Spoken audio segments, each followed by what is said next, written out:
Assalamualaikum warahmatullahi wabarakatuh. Perkenalkan, nama saya Siva Variana. Di sini saya akan menjelaskan materi tentang pengaruh keputusan strategis bagi perusahaan. Yang pertama ada pengertian.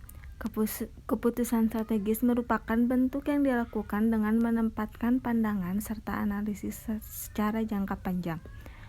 Bentuk analisis tersebut menekankan pada pandangan serta dampak yang mungkin bisa terjadi di kemudian hari, serta kondisi keputusan tersebut membawa pengaruh pada aplikasi pekerjaan yang dilakukan. Tahap-tahap pengambilan keputusan. Yang pertama, mendefinisikan masalah tersebut secara jelas dan gamblang atau mudah untuk dimengerti. Yang kedua, membuat daftar masalah yang akan dimunculkan dan menyusun secara prioritas dengan maksud agar adanya sistematika yang lebih terarah dan terkendali. Yang ketiga, melakukan identifikasi dari setiap masalah tersebut dengan tujuan untuk lebih memberikan gambaran secara lebih tajam dan terarah secara lebih spesifik. Yang keempat, memetakan setiap masalah tersebut berdasarkan kelompok masing-masing yang kemudian selanjutnya dibarengi dengan menggunakan model atau alat uji yang dipakai. Dan yang kelima, memastikan kembali bahwa alat uji yang dipergunakan tersebut telah sesuai dengan prinsip-prinsip dan kaidah-kaidah yang berlaku pada umumnya. Yang selanjutnya ada tipe-tipe keputusan. Yang pertama, keputusan terprogram, yaitu keputusan yang dibuat menurut kebiasaan, aturan, atau prosedur. Keputusan terprogram dianggap suatu keputusan yang dijalankan secara rutin saja, tanpa ada persoalan-persoalan yang bersifat krusial. Keputusan yang tidak terprogram adalah keputusan berkenaan dengan masalah khusus atau tidak biasa. Yang ketiga, keputusan-keputusan dengan kepastian risiko dan ketidakpastian. Dalam kondisi kepastian, para manajer mengetahui apa yang akan terjadi di waktu yang akan datang karena tersedia informasi yang akurat, terpercaya, dan dapat diukur sebagai dasar keputusan. Selanjutnya ada proses pengambilan keputusan.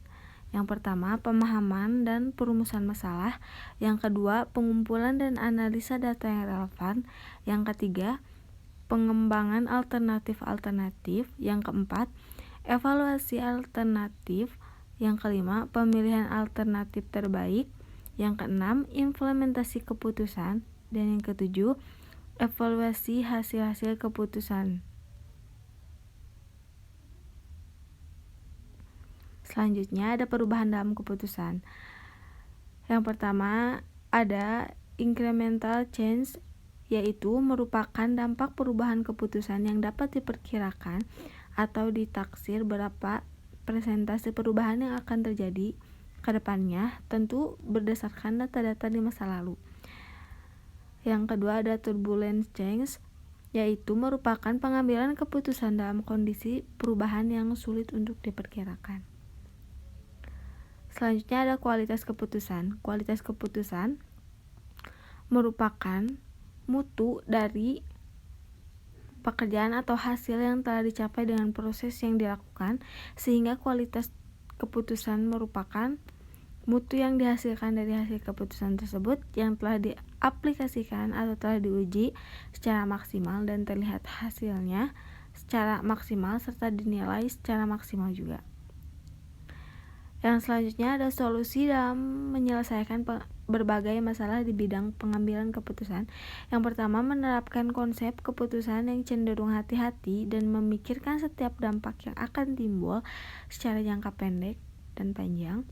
Yang kedua, menempatkan setiap keputusan berdasarkan alasan-alasan yang bersifat representatif. Yang ketiga, menghindari pengambilan keputusan yang bersifat ambigu. Dan yang terakhir, setiap keputusan yang dibuat oleh seorang pemimpin di sebuah perusahaan berdasarkan pada pertimbangan fungsi manajemen. Ada juga keputusan strategi dalam kepemimpinan strategis. Kepemimpinan strategis adalah kemampuan untuk mengantisipasi, memberi inspirasi, memberikan fleksibilitas, dan memperdayakan orang lain untuk menciptakan perubahan strategik yang diinginkan kepemimpinan strategik. Berikut ada kepemimpinan strategik, yaitu yang pertama, persaingan yang semakin tinggi membutuhkan keputusan yang memiliki kualitas strategi. Yang kedua, pergerakan ekspansi bisnis terjadi dan dilakukan oleh seluruh sektor di bisnis, sehingga setiap perusahaan berusaha untuk bisa unggul dan kompetitif. Yang ketiga, konsumen merupakan mereka yang memberi keputusan dalam memutuskan suatu produk diterima dan tidak diterimanya. Yang keempat, dunia saat ini berlaku konsep borderless holders. Yang kelima, perkembangan sumbangan devisa dari sumber bisnis kepada negara. Berikut adalah sumber yang saya dapatkan, yaitu dari https makalah alibi. Sekian presentasi yang dapat saya sampaikan. Terima kasih. Mohon maaf bila ada salah.